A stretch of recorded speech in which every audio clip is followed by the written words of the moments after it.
Let's solve 9 part of question number 2. In 9 part we have to simplify 2 raised to the power of 8 multiplied by a raised to the power of 5 divided by 4 raised to the power of 3 multiplied by a raised to the power of 3.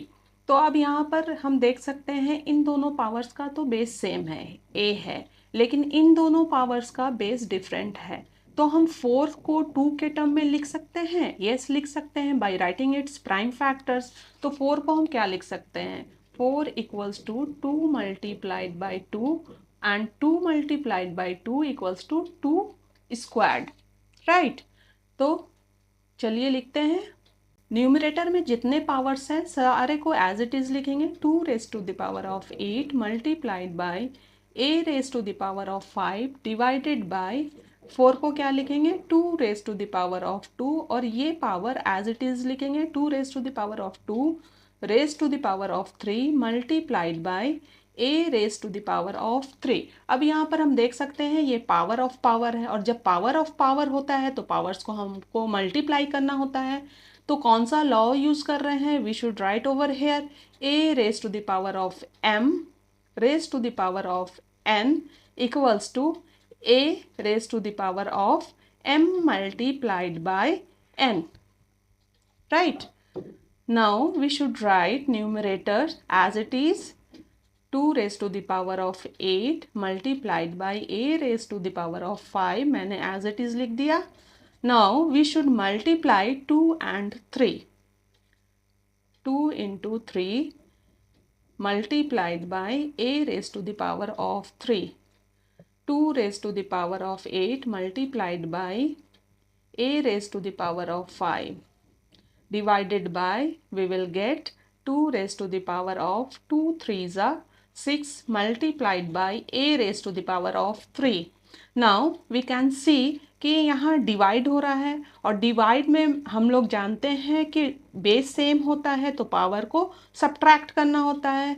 तो कौन सा law use कर रहे हैं, we must write over here since we know that a raised to the power of m divided by a raised to the power of n equals to a raised to the power of m minus n। तो यही law का use करेंगे और powers को subtract कर देंगे। 2 raised to the power of 8 minus 6 we can write multiplied by, यहाँ पर भी वही हो रहा है, बेस सेम है, डिवीजन है, then we should subtract their powers. a raised to the power of 5 minus 3. What will we get? 2 raised to the power of 8 minus 6, 2. Multiplied by a raised to the power of, again we will get 5 minus 3, 2. अब यहाँ पर हम देख सकते हैं कि इन दोनों powers का बेस तो डिफरेंट है लेकिन एक्सपोनेंट सेम है। जब बेस डिफरेंट होता है और एक्सपोनेंट सेम होता है तो एक लॉ है, वो कौन सा है, since a raised to the power of n multiplied by b raised to the power of m, तो उनके बेस को मल्टीप्लाई कर देना है a b और पावर को कॉमन एक जगह पे लिख देना। तो फिर यहाँ पर ठीक वही हम करेंगे, दोनों के बेस को मल्टीप्लाई कर देंगे, 2 मल्टीप्लाइड बाई a और पावर्स को एक जगह लिख देंगे, होल इन दोनों पर पावर 2।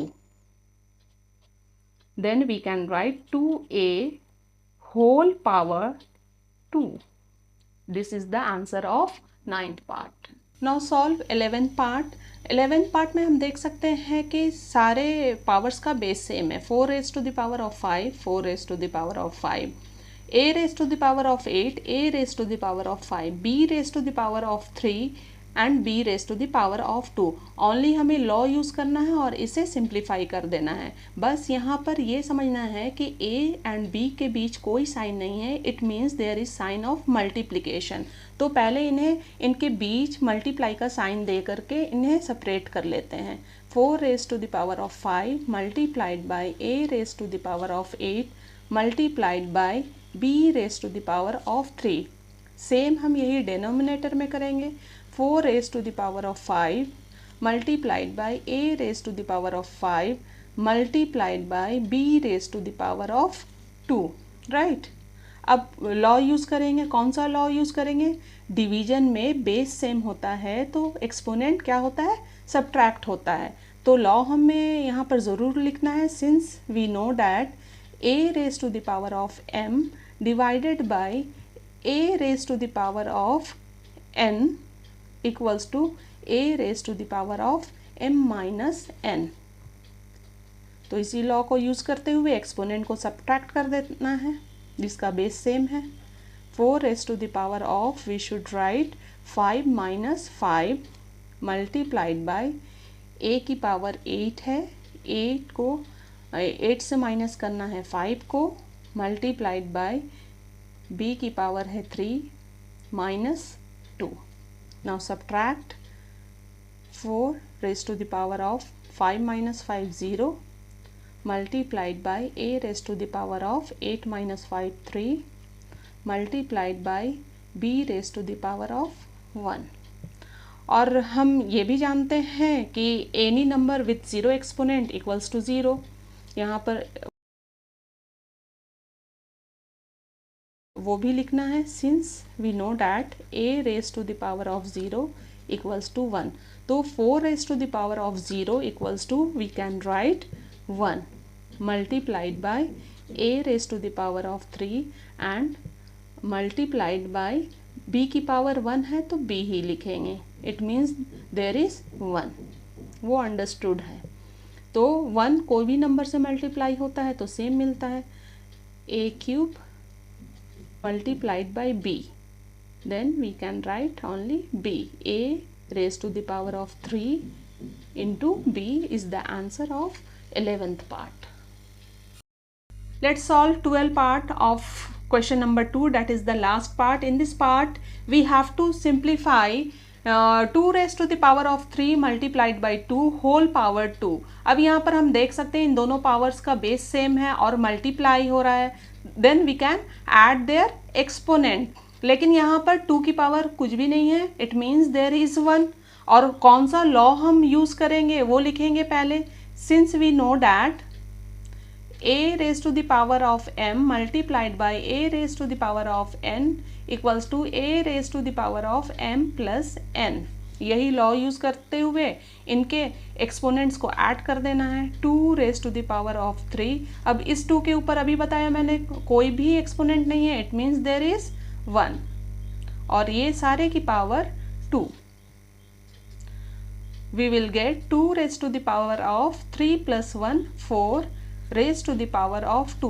अब ये पावर ऑफ पावर आ गया, पावर ऑफ पावर होता है तो पावर्स को क्या करते हैं? यस, मल्टीप्लाई करते हैं। लेकिन पहले लॉ लिख देना है, कौन सा लॉ यूज़ कर रहे हैं? a raise to the power of m raise to the power of n equals to a raise to the power of m multiplied by n। Now multiply exponents, 2 raise to the power of 4 multiplied by 2, 2 raise to the power of 8। This is the only answer of 12th part.